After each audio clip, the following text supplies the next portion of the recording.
claro, mi hermano, vamos a compartir un poco de quién es Steven, su pasado, cómo llega a la iglesia, cómo conoce a Cristo y pues cómo es de que Dios nos involucra en este tiempo de gracia, en esta vida de servicio. Bueno, empieza todo desde antes de que yo naciera, ¿no? O sea, yo fui una promesa o soy una promesa de Dios para mi familia, ya que mi mamá no podía tener hijos y mi papá tampoco, como pareja no podían tener hijos, ¿no? Entonces ya era algo médico que se había anunciado y cuenta mi mamá que ella le reclamaba a la Virgen de Guadalupe y que siempre iba a su santuario en la zona 1 de Guatemala a reclamarle que cómo ella sí podía ser madre y no le daba la oportunidad o el don de ser madre. Entonces es un sentir, es una cosa espectacular, todo ese sentimiento de querer, de anhelar una familia de parte de mi mamá y de parte de mi papá. Ella cuenta con mucho gozo que el Señor la llevó con la comadrona, así se le llama, o partera, no sé cómo se dirán en tu país, pero es esa persona que auxilia a las mujeres cuando están embarazadas. Esta persona también le dijo que estaba embarazada en una ocasión que fue a visitarla y le sugirió que fuera a visitar al médico. Fue con el médico y le dijo que precisamente estaba en lo cierto, que estaba embarazada y que su hijo o su hija iba a nacer el 12 de diciembre. El doctor no sabía nada. Mi mamá se fue a su casa contenta y bueno, ella sabía que el 12 de diciembre era el día de la Virgen de Guadalupe. Ciertamente no nací el 12 de diciembre, nací el 23 de enero de 1992, pero para ellos ha sido un milagro, he sido enviado y me dice mi mamá, pues tú no has sido, ni tú ni tus hermanos han sido error de la vida o por calentura, como se dice comúnmente, o porque fue lo que fue, sino que son un regalo de Dios y han sido pedidos directamente a Él y especialmente a la Virgen de Guadalupe. Desde entonces he estado consagrado a la Virgen de Guadalupe. Acá en Guatemala, culturalmente, la tradición es de que cuando se hace la promesa a la Virgen de Guadalupe, se viste uno de Juan Diego con la ropa típica y pues durante 7 años uno tiene que visitar el santuario de la Virgen de Guadalupe. Y bueno, todo eso lo hicimos nosotros con mis hermanos, todos hicieron 7 años y bueno, vamos a estar compartiendo también, ahí van a ver en su pantalla cómo me veía en ese tiempo, ¿no? De hasta los 7 años estuve con esta promesa y aún en este tiempo sigo consagrado a la Virgen de Guadalupe, una advocación que me ha acompañado durante toda mi vida y durante todo este tiempo, al igual que la advocación de la Inmaculada Concepción, que también ha estado a mi lado en todos los proyectos que he compartido y que he realizado durante mi vida. En este tiempo de gracia con mi familia, pues mi mamá ya no tuvo solo un hijo, sino que tuvo 3 varones y una mujer. Y bueno, somos, gracias a Dios, todos entregados al Señor, a su servicio, y seguimos sirviendo como familia. Normalmente para nosotros ha sido muy importante la fuerza familiar, el poder estar dentro de la iglesia. Y me decían, ¿desde cuándo tú entras a la iglesia? Yo siempre he estado en la iglesia. Mi mamá decía, tú desde el vientre, pues yo te llevaba a la iglesia, te llevaba a la misa, pero ya oficialmente es desde los 15 años. Pero mi pasado ha sido interesante porque por lo menos yo era un niño muy callado, muy tímido, de aquellos que donde lo sientan ahí se queda sin molestar. Y bueno, Dios sabe lo que va haciendo un proceso, va creando algo dentro de cada uno de nosotros y nos va dando herramientas para afrontar la realidad que nos va poniendo en el día a día. Yo nací en Misco, es un municipio de acá de Guatemala, y a los 5 años nos tuvimos que venir a vivir a Villanueva, especialmente a la colonia de Santa Isabel II, proyectos y lugares que han sido zona roja,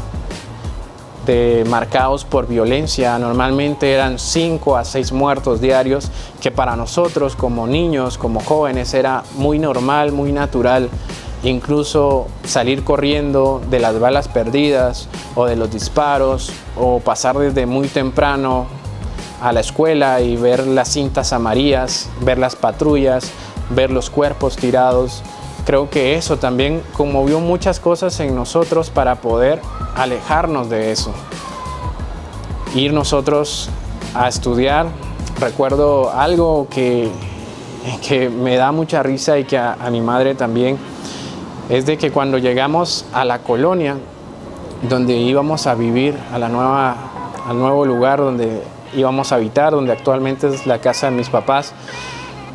yo le insistía mucho a mi mamá que el poder ir a estudiar, que yo quería ir a estudiar porque no tenía amigos y que quería ir a estudiar. Recuerdo que la señora Patti Arriola,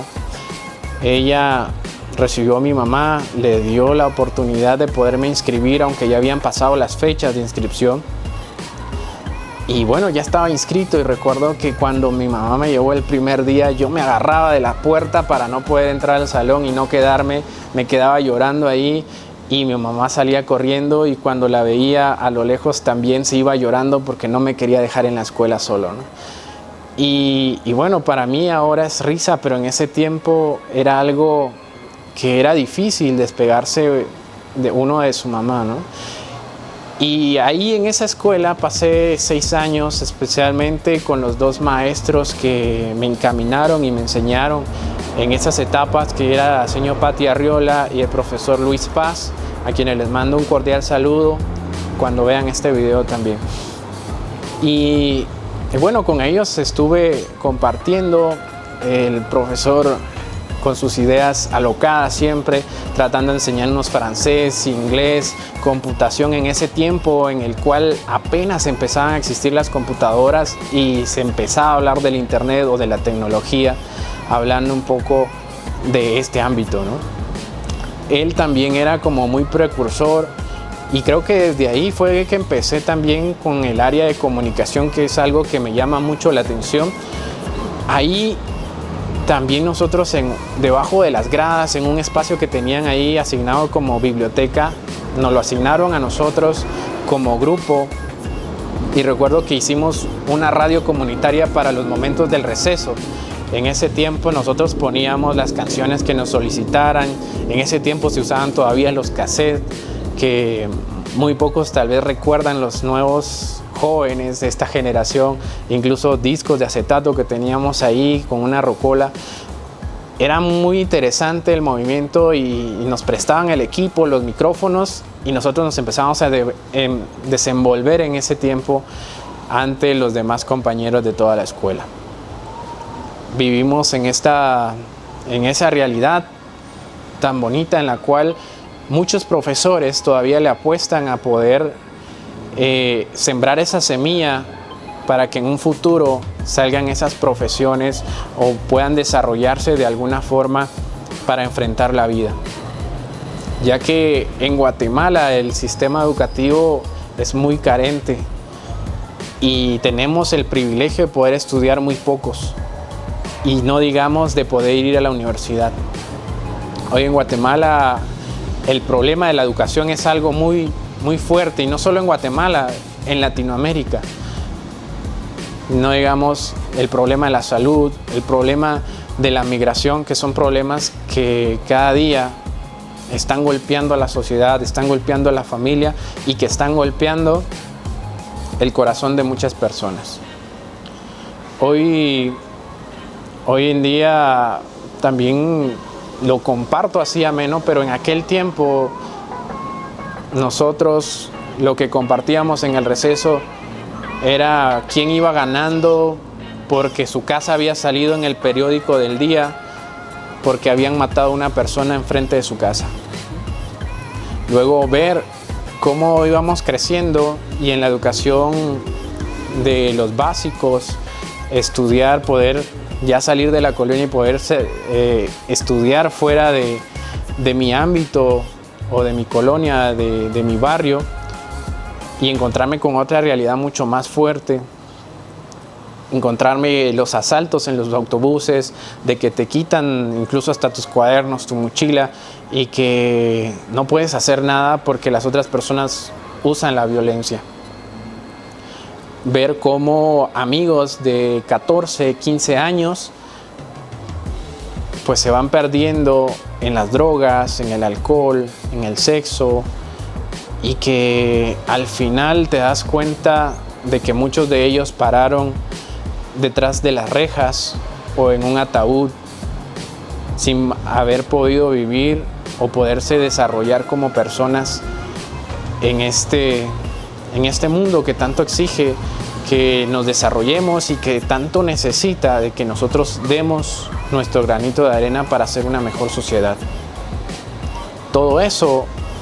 hizo que yo me diera cuenta que había que hacer algo, que había que involucrarnos más en la iglesia. En ese tiempo estaba el padre Manuel Paredes y él fue el que inició con el grupo juvenil Mensajeros de Paz en aquella capilla que estaba construida con apenas unas láminas, que no era pues como tal una capilla digna del Señor, pero ahí era donde nos reuníamos, donde estábamos compartiendo, donde también empezaba a vivir todos mis sacramentos, desde el bautizo, la confirmación y todo ese servicio que Dios nos ha regalado. Después de eso, Dios me tuvo ahí en ese grupo, formándome como oveja, y luego pasé a ser coordinador. En ese grupo pude encontrarme con el Señor, pude encontrar el servicio, las ganas de poder entregar mi juventud por medio de los jóvenes. Luego el Señor me hizo el llamado, en aquel tiempo con el seminarista Henry, pero ahora ya es sacerdote. En ese tiempo nos invitó a un grupo de jóvenes que éramos coordinadores y servidores en nuestros grupos juveniles o en nuestras pastorales, a formar parte de un grupo que se iba a llamar Asesores Juveniles, los cuales nos dividió en diferentes áreas, y a mí me tocaba ver y velar por 11 grupos en el área donde yo estaba.